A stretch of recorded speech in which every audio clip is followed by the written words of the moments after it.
Johan! Over here! The day of the reunion had arrived. After checking in at the entrance and walking into the room, the first person to notice me was Keith, my old teammate from the tennis club. Who called out to me. As I waved and walked towards Keith, a group of our old tennis teammates, who had already arrived, were gathered in a circle. Hey, Johan!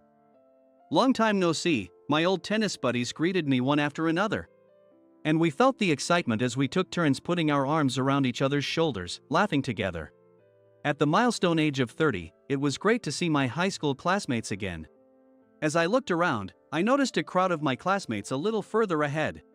I'll catch up with the tennis buddies first, then I'll join the classmates, I thought to myself. At that moment, it happened. Oh my, Johan, you're here too. A woman walked briskly into my line of sight and said that. It was Naomi, my ex-girlfriend, with her perfectly set hair and fancy makeup.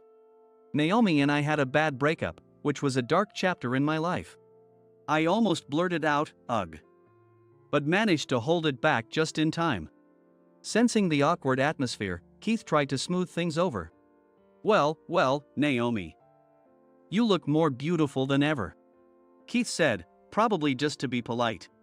However, Naomi took it as a compliment and started bragging. Thanks, Keith. Actually, I'm getting married. My fiancé is super rich. It's a classic Cinderella story. Naomi bragged with a mean smile on her face.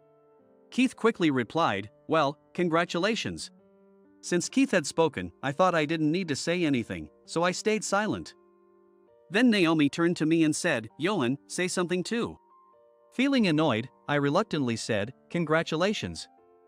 Is he the guy with the penthouse you mentioned 5 years ago? I remembered when she had told me her boyfriend lived in a penthouse. Naomi proudly replied, I broke up with him right away. My current fiancé is even wealthier. I see. Since I had no jealousy or interest in Naomi's marriage, I could only respond that way. Naomi, apparently dissatisfied with my reaction, said, Ha, are you jealous that your ex is marrying rich? You still look poor in those plain clothes. I bet you're still living in that rundown apartment. It's pathetic for a 30-year-old.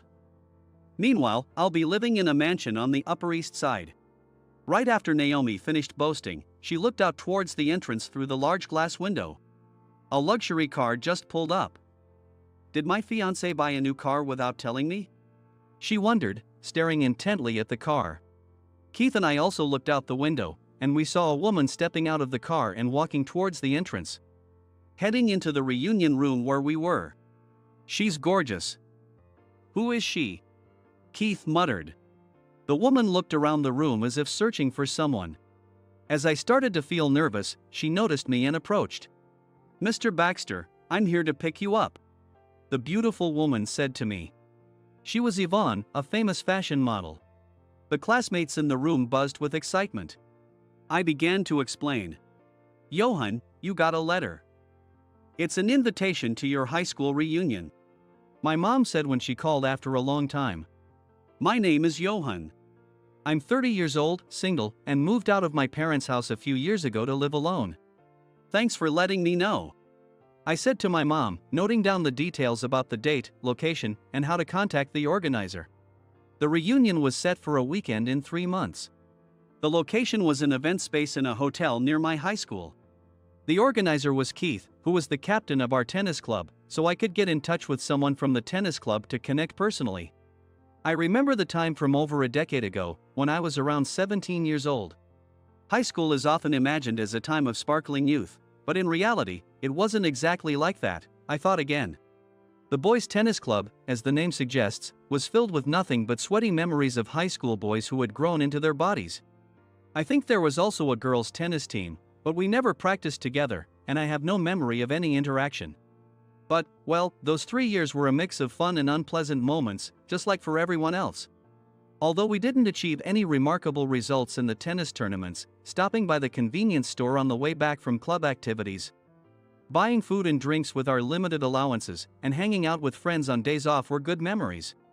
It's not like there were no girls at all. I did date a girl who confessed to me when I was a senior student. But, honestly, I still don't know if that was a real romance, and since it left a bad taste, it's hard to call it a sweet memory. And I started thinking about Naomi. Naomi, a student from the class next door. We had never spoken until the summer of our senior year. But she started talking to me on the way back from the supplemental classes we both began attending during the summer break. "You're Johan from class 3, right?" "I'm Naomi from class 2. Did you start coming to this class from the summer?" I remember being surprised by the sudden conversation and responding awkwardly, "Oh, yeah. Can I walk home with you?" she said, and started walking next to me, chatting as we walked the 10 minutes to the station. I didn't know what to talk about, but she kept the conversation going, and before I knew it, we were talking about various things. "My parents are pushing me to go to Women's College, so I'm planning to take the entrance exam there." "What about you, Johan?" When she asked that, I replied, "Well, I'm aiming for K College," naming the prestigious college I was aspiring to at the time. "Wow, that's amazing. You're so smart. You're always serious in the supplemental classes and you answer the questions correctly when the teacher calls on you. I really respect that," she said, complimenting me. It didn't feel bad to be praised by a girl, but looking back now, I realize I was just an inexperienced and naive high school boy. Encouraged by Naomi's proactive approach, she confessed to me at the end of summer, and we started dating. Since it was the summer of our senior year, and we were aiming for college entrance exams, I hesitated to start a relationship at that time. I wanted to focus on studying, so I told her that I wouldn't have time for dates. But she said, "I won't interfere with your exam preparation. Let's date as a good study break for both of us." "Please," she insisted. I didn't mind talking with Naomi, and half pushed into it, we started dating. At first, our relationship was easy, like talking on the phone briefly during breaks from studying or walking home together from the supplemental classes as usual. "Hey, Johan. What are you doing now?" A couple of months into our relationship, Naomi started calling me more frequently. When I was studying at home before bed, she would suddenly call me. As the exams approached and I was getting frustrated with not seeing my results improve, her calls began to interfere with my studies. I told her clearly, "Naomi, we agreed not to interfere with each other's exam preparations. I've told you many times that this time at night is for studying. I can't talk now." But Naomi responded, "But we're dating. It's normal to talk on the phone at night." While I prioritized studying and saw our relationship as something to fit into that schedule, Naomi seemed to think differently. It was different from what we initially agreed upon, and I was troubled. When I tried to discuss it with her, she got angry, and we ended up arguing. "Do you not love me?" she would say, crying on the phone, making it impossible for me to hang up, and my study time kept getting taken away. Not only was my study time reduced, but my sleep was also being compromised. With the entrance exams approaching, I was panicking. "I'm sorry. Let's break up," I told her 4 months into our relationship. Of course, my reason was to focus on my exams. But she was adamant about not breaking up. I was at a loss. Was I in the wrong? I questioned myself. I thought I had been sincere with her. But I couldn't accept a life where I couldn't go to college because I prioritized our relationship over studying. "There's no need to pass on the first try," she said, refusing to change her stance no matter how much I tried to talk to her. Feeling cornered, I resorted to a last-ditch effort. I stopped answering her calls. At first, I would let the phone ring and wait for the ringtone to stop, but eventually, I couldn't handle the stress and started turning off my phone. The next day, at school or supplemental classes, Naomi would confront me, saying, "It's terrible that you don't answer my calls." Even though I wanted to break up, she wouldn't agree, and I felt like I was in hell. Then Naomi finally started attacking me. She began spreading bad rumors about me among our school friends. Ignoring her calls was true, but she also made up lies. "Johan is dating a student from another school while still with me." Naomi spread such false rumors to her friends. Not everyone believed it, but some girls who did ignored me at school events, making me feel bad. During this crucial exam period, Naomi's behavior messed with my mental state, and I failed to get into my first choice college. I heard through the grapevine that Naomi got into a less competitive women's college and went there, but by the time she graduated, we weren't speaking anymore. Most of my memories with her were terrible, and it definitely became a dark chapter in my life. That was a disaster. A youthful mistake. Well, it's good to experience such relationships when you're young so you can avoid them later. Think of it as a learning experience. My brother Mason told me. I hadn't shared details about her with him, but when he worried about me failing repeatedly on the entrance exams, I finally told him the whole story the spring after I graduated high school. Instead of crying with me, Mason laughed and said, "That's awful," which surprised me. Well, being 4 years older, with more life experience, my troubles probably seemed minor to him. However, even though I'm an adult, I still can't laugh about it. A dark chapter. It might be a funny story for others, but for me, it remains a painful memory. A few years later, I moved out of my parents' house at 25 and started living alone. I was busy with work back then, just commuting between my workplace and home, but something happened that reminded me of that dark chapter. Oh no! Is that Johan? One morning, while heading to the station from my apartment to go to work, I heard a familiar voice calling my name. Even though I was in a hurry, I turned around since someone called my name. Naomi? It was Naomi, looking more flashy than she did in high school. I felt a mix of not wanting to get involved with her again and a slight curiosity about her current situation. Did you just come out of that rundown apartment? Oh no, do you live there? Naomi said, looking up at me. Yeah. I replied, feeling annoyed by her remark. It looks like an old, rundown apartment. I always wondered who lived there, and I can't believe it's you, Johan. She said condescendingly. You always wondered? Do you live around here too? I didn't want to talk, but if she lived nearby, I needed to know to be cautious, so I asked. No. My boyfriend lives there, Naomi said, pointing at the condo across the station. Then, without me asking, she continued, his parents run a company, and they bought him the top floor of the building. I stay over most weekends and sometimes on weekdays, like today. Unlike you, he makes plenty of time for me and is rich and very kind. Okay, that sounds great. Well, I'm going to be late for work, so I'll go, I said, and ran to the station, leaving Naomi, who still looked like she wanted to say more, behind.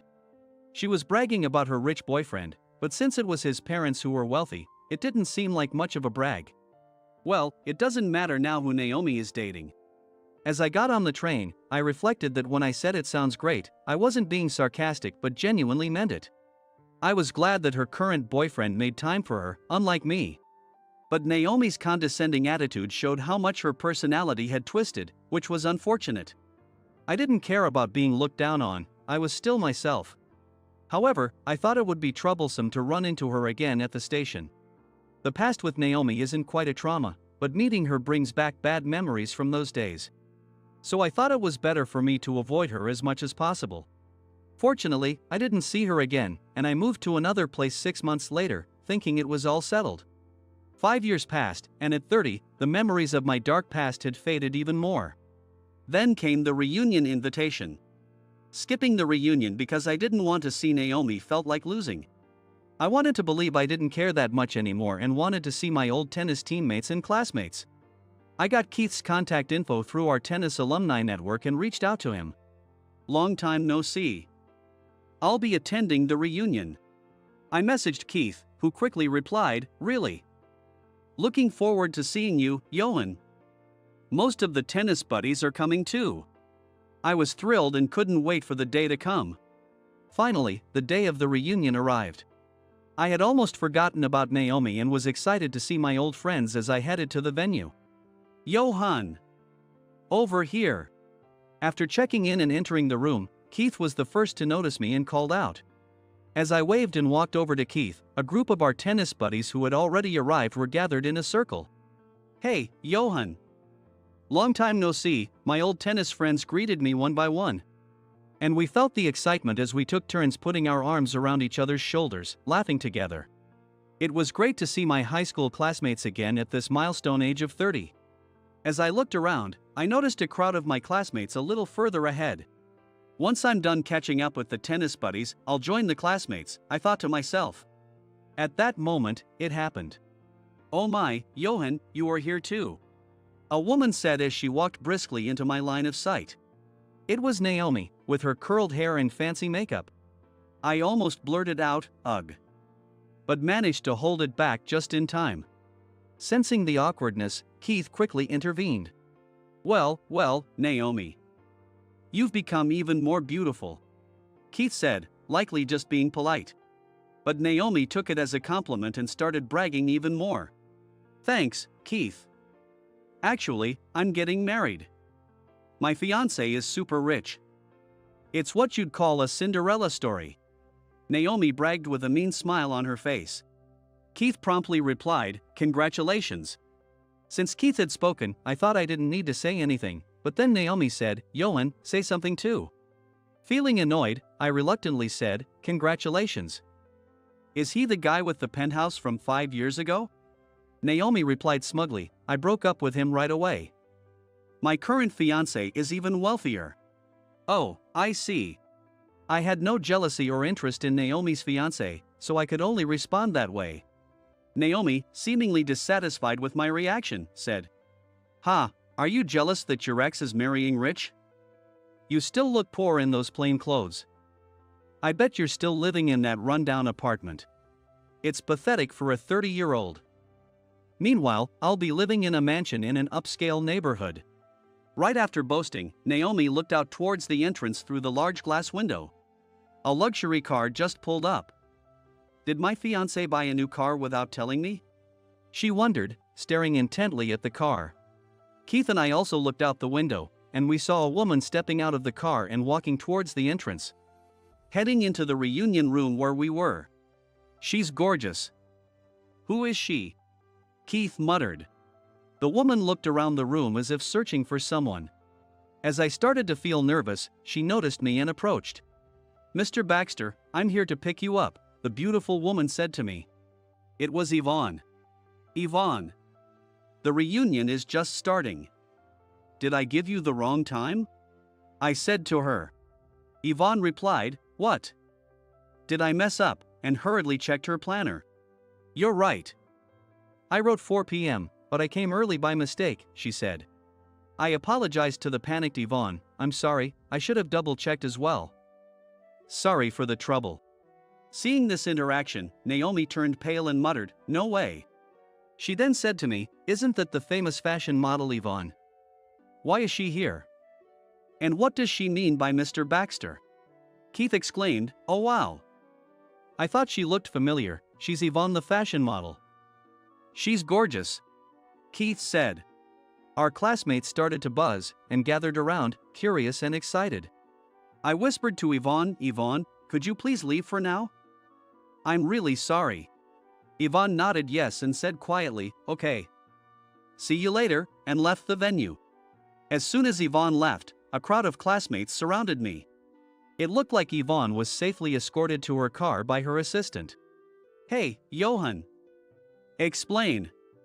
Who is Mr. Baxter? And what's your relationship with Yvonne?" Naomi demanded, leaning forward. For the sake of Keith and the curious classmates, I decided to explain. "Who's Mr. Baxter?" "Well, that's me," I said, handing out my business card. "The CEO of Flower Tears Inc. Isn't that the famous apparel company?" "Johan, you're the CEO." "No way." I didn't care if Naomi believed it or not and continued explaining. "Yvonne is the image model for our brand," I said. Keith asked, "I get that, but why did a model come to pick you up?" Naomi chimed in, "Yeah, why? Actually, Yvonne and I got married last month." "I wasn't hiding it," I said. "And today, we plan to go on a date after the reunion, so our driver was supposed to pick me up with Yvonne at the end. Yvonne just played along as my assistant for fun." The driver and Yvonne's manager were also in the car, I added. My classmates were buzzing, but Naomi was especially loud, shouting, "No way. Johan marrying Yvonne. That's impossible." I was exasperated by Naomi's disbelief.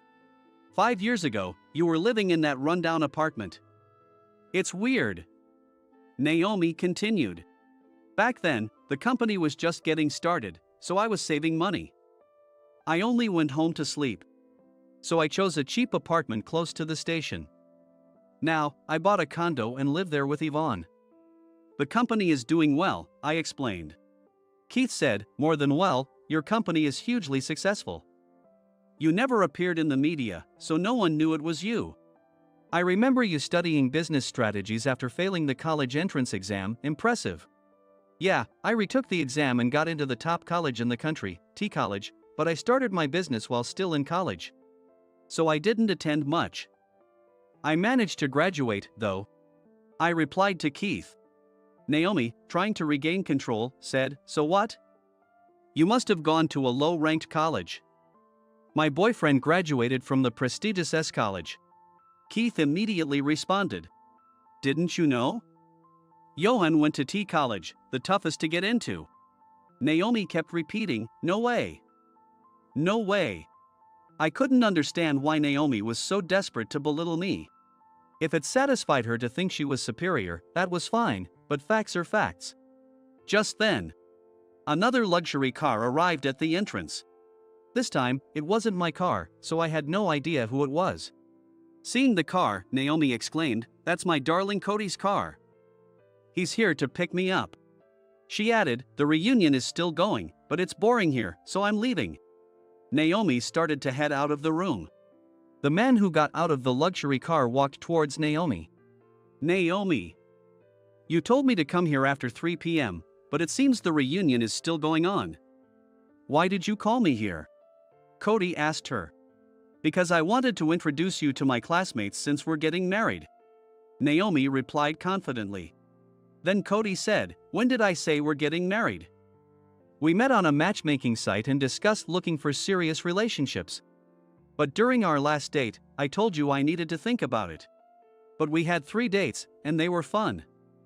I thought you accepted me as your future wife. Naomi argued. You really tend to get the wrong idea. That's exactly the problem. You only asked about my income, savings, and house. I answered patiently. But it made me uncomfortable. I won't see you again. I'm officially ending our relationship here, Cody said clearly. He said that in a strong tone, then turned around, got into his car, and drove away. Naomi was left standing there in shock. I was dumbfounded. Despite all her boasting about landing a wealthy partner, they weren't even dating. Naomi sat down on the spot, looking devastated. When Yvonne arrived at the venue, the classmates who had gathered out of curiosity had already dispersed, chatting with those they wanted to talk to. However, one classmate had been watching our interaction the entire time. Naomi, would you like to have a coffee with me sometime? Even today would be fine. I've always wanted to talk to you, said David, who was never the type to stand out, neither in school nor now. Quiet, serious, and unassuming, he wasn't the kind of guy who was popular with the girls. But we guys always liked him because he was genuinely a good guy. Naomi glared at David with teary eyes. But David was undeterred and insisted, how about it? To cheer you up, maybe after this? Keith and I quietly left the scene. I can't believe it. David making a move on Naomi. Keith said. I agreed, yeah, really. For a moment, I felt a strange uneasiness deep inside, but I shook it off, thinking it was just my imagination. And joined the group of former classmates from our class. A few days after that reunion. It was my mother's birthday, so I went home to see her. I was always too busy to go home, so I wanted to show up once in a while. Mason was also there. He works for a company, is married, and moved to another state a long time ago. As soon as he saw me, he asked, so, you had a class reunion, huh? Did you go? Was it fun? I realized that my mother had probably mentioned the reunion to him because the invitation was sent to her house. Yeah, I did. It was nice to see everyone again, I replied. But Mason kept grinning, looking like he had something to say. You dated that troublemaker back in high school, right? I remember. Did she show up? He asked eagerly. Reluctantly, I told him about how Naomi had been boasting about her wealthy partner, only for it to turn out not to be true. And how she seemed displeased to find out I was a company CEO. I expected Mason to laugh, but instead, he suddenly got serious and said, I hope Naomi finds happiness. Why would you say that? I asked, puzzled. I thought you'd laugh. Maybe it's because I'm getting older, he said, with a mysterious expression. When I mentioned David making a move on Naomi, Mason said, "Wow. They seem like they'd make a great couple." I was even more confused. What was going through Mason's mind, I wondered, as he said, "You're an adult now, so I'm going to be blunt. You keep telling yourself that everything was Naomi's fault, but deep down, you regret just a little bit that you couldn't make her happy. She genuinely loved you and just wanted to be with you. Which is why she honestly expressed her feelings by saying, 'I want you to prioritize me over studying.' It was pure, bittersweet high school love. Both of you were stubborn and didn't admit your true feelings, which made things complicated. She boasted about dating someone better than you. And you pretended not to care about her anymore. Of course, there's no need to get back together now, it's just a clumsy, youthful mistake. A part of your past. But if someone else can make Naomi happy where you couldn't, you'd genuinely be happy for her. Go ahead. Ask yourself honestly." I listened to his words in silence, feeling both accepting and conflicted. However, I had to admit that his final statement about being genuinely happy if someone else could make Naomi happy was spot on. Mason often says things that seem presumptuous, but he tends to be right, which is both annoying and humbling. About a year later, I received a call from my mother. "There's a letter for you from someone written Naomi," she said as soon as I answered. I was so shocked that I dropped my phone. Quickly picking it up and making sure the call hadn't ended, I continued talking to my mother, who said she would forward the letter to my place. A few days later, I found Naomi's letter in my mailbox. With nervous hands, I opened it and read the following. "I couldn't find your contact information, so I sent this letter to your parents' house. Johan. I'm sorry for being selfish and interfering with your studies back in high school. And I'm truly sorry for making snide comments and looking down on you when we met again as adults. I was immature. I realize now, at this age, that my childish behavior was because I wanted your attention and wanted you to notice me. This letter isn't about wanting your attention now. I just wanted to apologize and make amends. When I heard that you had become the CEO of a major company and married a famous fashion model, I was jealous. But now, I find it embarrassing to care about such titles and to boast. I genuinely respect and support you now." After that reunion, I talked with David, and I gradually became attracted to his sincerity and kindness. We're now dating with the intention of getting married. I feel at peace in this relationship, and I owe it all to him. It was David who encouraged me to write this letter. He noticed that I was still hung up on you and suggested that I write it down. I'm sending you this letter for my own closure, and if it bothers you, please feel free to discard it without reading. But if you have read it, thank you. As I read the letter, I never once felt uncomfortable. The lingering uneasiness within me vanished completely. I closed the letter and whispered, "Thank you." That gratitude was not only for Naomi but also for David and Yvonne. I thought about writing a reply and picked up a pen, but then I put it down, realizing I couldn't quite express myself properly. Maybe someday, I'll receive news of David and Naomi's marriage. By then, I hope to have grown enough to say something meaningful. With my hand on my heart, I resolved to improve myself.